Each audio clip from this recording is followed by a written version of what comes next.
नमस्कार। तो हम आज पढ़ेंगे इसमें आयनिक इक्विलिब्रियम क्या है। आयनिक इक्विलिब्रियम के अंदर अपने यहाँ से अगर देखें तो आज अपने को पढ़ना है hydrolysis.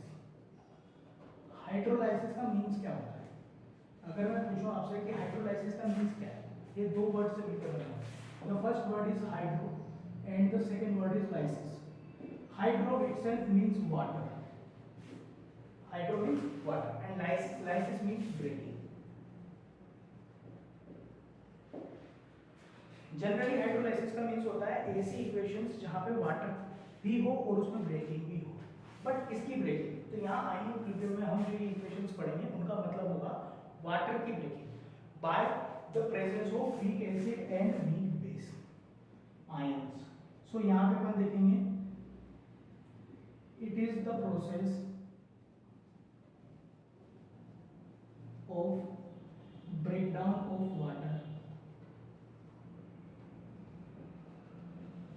by the salt ion which is derived from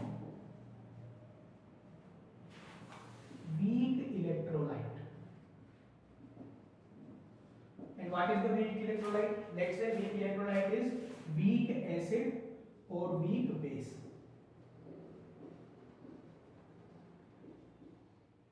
So whether it is weak acid or whether it is weak base, if the ion is present which is derived from the weak base or weak acid, then it will always contain the hydrolysis in this process.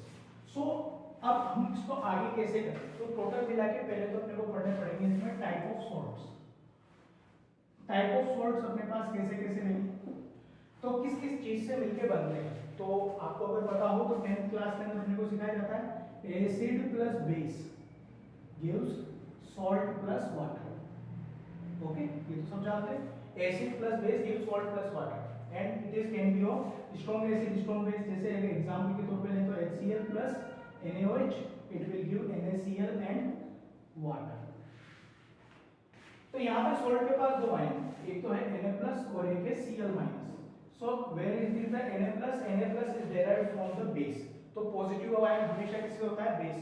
And the negative ion Cl minus is derived from the acid. अब अगर मान लो ये दोनों ही strong वाले, तो इस तरह के सॉल्ट को बोलेंगे strong acid strong base salt.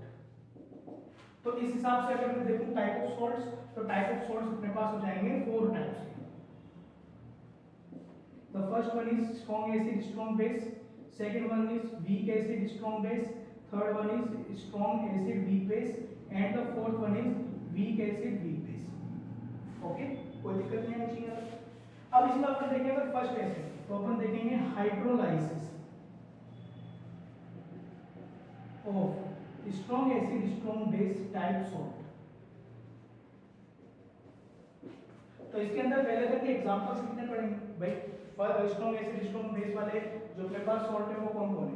तो the positive ion comes from the base and the negative ion comes from the acid. So it is NaCl KCl। जो अपने पास बेस होते हैं स्ट्रॉन्ग वो फिक्स होते हैं अपने पास। एक तो आ जाएंगे जो एल्कली मेटल्स है वो वाला पार्ट, और एक लास्ट में आ जाएगा Ba मतलब बेरियम। बस यही होते हैं। तो जो स्ट्रॉन्ग बेस होते हैं वो फिक्स ही होते हैं, केवल 4-5 ही होते हैं। तो NaRbBr इस तरह से आ जाएगा। एक हो जाएगा CSF या CSBr, इसके बाद लास्ट में आ जाएगा BaCl2। इस तरह के अपने पास एसिड और बेस में आते हैं। स्ट्रॉन्ग एसिड तो बहुत सारे होते हैं, आप किसी के हिसाब से कर सकते हो। आप इसको KClO4 भी लिख सकते हो। तो परक्लोरेट आयन वाला जो रहेगा ये भी अपने पास क्या रहेगा? स्ट्रॉन्ग एसिड होता है। तो स्ट्रॉन्ग एसिड और स्ट्रॉन्ग बेस दोनों के ही अगर कॉम्बिनेशन से कोई सॉल्ट बन रहा है तो उसको बोलेंगे strong acid strong base type salt. और इस वाले के अंदर अपन देखेंगे कि ये सारे एग्जांपल्स हैं। इन एग्जांपल्स के अंदर अपन देखेंगे कि जो strong acid strong base type का जो सॉल्ट है does not give hydrolysis। तो आपको पहले कंडीशन क्लियर कर दी गई थी कि अगर आपको हाइड्रोलाइसिस का प्रोसेस करना है तो यहाँ पे कोई ना कोई वीक इलेक्ट्रोलाइट होना चाहिए, या तो वीक एसिड होना चाहिए या वीक बेस होना चाहिए। यहाँ अपने पास आया वो कौन सा हो गया? Strong acid strong base type का। तो इसके अंदर तो कोई भी वीक नहीं है, इस वजह से इसको हाइड्रोलाइसिस के अंदर काउंट नहीं करेंगे। तो यहाँ तक अपने को पढ़ लेना, नोट आउट कर।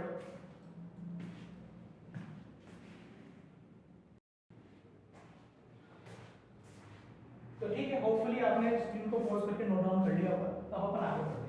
आगे बढ़ेंगे तो अपने पास सेकंड टाइप आएगा यहाँ पे hydrolysis of weak acid strong base type salt. तो अपने पास क्या होना चाहिए, एसिड तो वीक होगा और बेस जो होगा वो क्या होगा अपने पास स्ट्रॉन्ग। तो कैसे कैसे हो सकता है, जैसे मान लो NaOH और इसके साथ मैंने लगा दिया CH3COOH, तो यहाँ पे आ गया वीक एसिड और ये आ गया स्ट्रॉन्ग बेस। तो अगर मैं इसका सॉल्ट बनाऊं तो वो बन जाएगा weak acid strong base type salt. तो इससे बन जाएगा आपके पास CH3COONA और साथ में बन जाएगा H2। तो ये अपने पास हो जाएगा weak acid strong base type salt हो जाएगा। इसके अलावा और भी अपने पास हो सकते हैं, जैसे मान लो HCN के साथ तो अपने पास एक हो सकता है NaCN, ये NaCN, तो HCN भी क्या है यहाँ पे वीक एसिड हो जाएगा।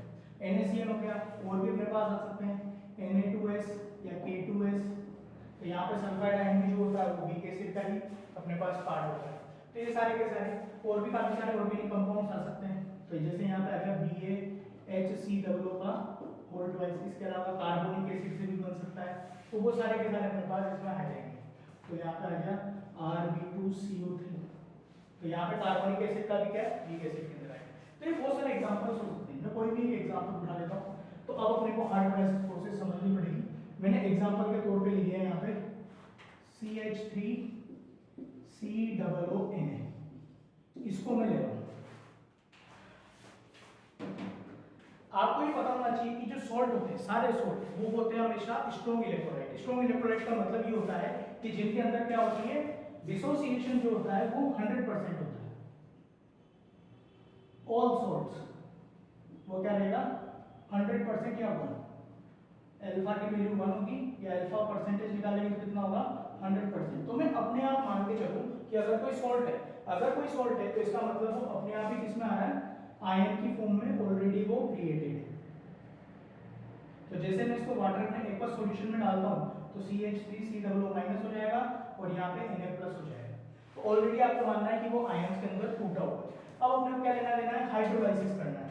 तो हाइड्रोलाइसिस हमेशा किसका होता है, hydrolysis always occurs in weak electrolyte. तो यहाँ पे वीक इलेक्ट्रोलाइट कौन है, वीक एसिड है। तो इसका मतलब अपने को जो हाइड्रोलाइसिस वाला पार्ट करना पड़ेगा वो वीक एसिड की तरफ से लेना पड़ेगा। तो वीक एसिड वाला आयन अपन लेंगे CH3COO माइनस। अब आपको समझ में आएगा कि मैं क्यों बोल रहा था ब्रेकिंग ऑफ वाटर। तो यहाँ देखो कि इसके अंदर मैंने कर लिया H2O।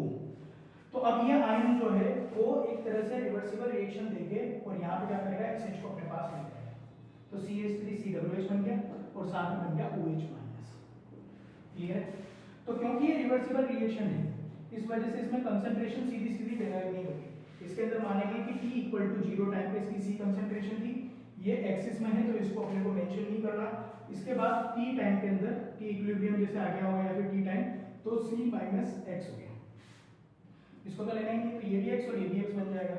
मुझे पता है कि x और अल्फा के बीच में क्या रिलेशन होता है, अल्फा इक्वल टू होता है x अपॉन में c, मतलब डिसोसिएटेड मोल्स अपॉन में आ जाएगा टोटल मोल्स। अब यहाँ पे अपने पास मोल्स तो नहीं कंसंट्रेशन है, तो मैंने कंसंट्रेशन डिसोसिएटेड और टोटल कंसंट्रेशन इसकी टर्म में ले लेंगे। तो मैंने x और c यहाँ कंसंट्रेशन की टर्म में ले लिया। तो बताओ क्या लिखेंगे इसको, c माइनस c अल्फा, और ये आ जाएगा c अल्फा और ये भी आ जाएगा अपने पास c अल्फा। अगर मैं इसमें एक इक्विलिब्रियम लूँ, इक्विलिब्रियम कांस्टेंट की वैल्यू अगर मैं निकालना चाहूँ तो इक्विलिब्रियम कांस्टेंट का फॉर्मूला होता है प्रोडक्ट अपॉन में रिएक्टेंट। तो आ जाएगा CH3COOH, साथ में आ जाएगा OH माइनस और इसके अंदर आ जाएगा यहाँ पे प्रोडक्ट रिएक्टेंट के अंदर CH3COO माइनस और साथ में आ गया H2O। ये चीज ध्यान रखना हमेशा, जब भी कभी मेरे को अगर सिंपल इक्विलिब्रियम कांस्टेंट मिलता है या कोई भी डिसोसिएशन कांस्टेंट मिलता है उसमें अगर मैं वाटर को मल्टीप्लाई करता हूँ तो ही वो अपने पास एक स्पेसिफिक कांस्टेंट बनता है। जैसे यहाँ पे हाइड्रोलाइसिस कर रहा हूँ तो जैसे ही मैं इसको वाटर को इसके साथ मल्टीप्लाई करूंगा K के साथ, तो मैं इसको एक नया कांस्टेंट बोल दूंगा KH। क्यों, क्योंकि मैंने वाटर को एक्सिस में लिया है। कोई भी चीज अगर एक्सिस में लोगे तो रिएक्शन के अबाउट क्या हो जाएगा, वो चीज कांस्टेंट हो जाएगी। तो मैं अगर इसको वाटर के साथ मल्टीप्लाई करता हूँ तो ये भी एक नया कांस्टेंट बन जाता है और उसी को बोला जाता है KH। तो आपको जितने भी कांस्टेंट मिलेंगे ना, जैसे मान लो KA, KB, KW या KH, तो ये सारे के सारे क्या होते हैं, अपने वाटर से मल्टीप्लिकेशन होने के बाद ही आते हैं। तो कोई भी रिएक्शन होगी उसमें डिसोसिएशन ऑफ वाटर होना होगा या डिसोसिएशन बाय वाटर होना होगा, तो उसके अंदर वाटर की कंसंट्रेशन को मल्टीप्लाई करने से ही वो सारे फॉर्मूले बनते हैं। तो अपन देखेंगे आगे। तो यहाँ पे मेरे पास आ जाएगा इनकी कंसंट्रेशन, सब वैल्यू डाल देते हैं, सी अल्फा अपॉन में सी माइनस सी अल्फा। इसके बाद आ जाएगा के एच की वैल्यू आ जाएगी सी स्क्वायर अल्फा स्क्वायर, वन यहाँ पे आ जाएगा सी को कॉमन, वन माइनस एक सी से सी कैंसिल आउट हो गया, के एच इक्वल हो जाएगी सी अल्फा स्क्वायर अपॉन में वन माइनस अल्फा। यहाँ तक ये के एच की वैल्यू आ गई है, के एच का अपने पास ये फॉर्मूला बन जाएगा। इसके अंदर एक कंडीशन लगाएंगे, if alpha very very less than 1, मतलब सीधा सीधा मान लो अल्फा की वैल्यू 0.1 से छोटी होनी चाहिए। ध्यान रखना 0.1 ही अपने पास वो क्राइटेरिया है जहां पे इसको नेग्लिजिबल मान सकते हैं। तो 1 अगर टोटल यहाँ पे तो उसका 10th पार्ट, तो इसके अंदर आ जाएगा तो के एच, तो यहाँ पर बोल देंगे 1 minus alpha almost equal to जाएगा 1 के, तो के एच की वैल्यू जाएगी सी अल्फा स्क्वायर और यहाँ से अपन वैल्यू निकाल देंगे अल्फा की, तो अल्फा की वैल्यू आ जाएगी अपने पास के एच अपॉन में सी, ये आ जाएगा। तो ये यहाँ तक है। तो यहाँ पर अपन देखो कैसे करा, यहाँ पर सबसे पहले अपन ने हाइड्रोलाइसिस लिया, तो यहाँ पर हाइड्रोलाइसिस के अंदर अपने पास वीक एसिड वाला पार्ट देखा, इसका हाइड्रोलाइसिस करके वाटर के साथ इसको तोड़ दिया। वाटर को जब तोड़ा तो इसकी कंसंट्रेशन मान ली कि कुछ कम हो गई होगी, वी कंसंट्रेशन इधर बन गई होगी। अगर यहाँ 2 आता तो यहाँ पे भी आगे 2 लगा देते, यहाँ 3 आता तो यहाँ पे भी आगे 3 लगा देते।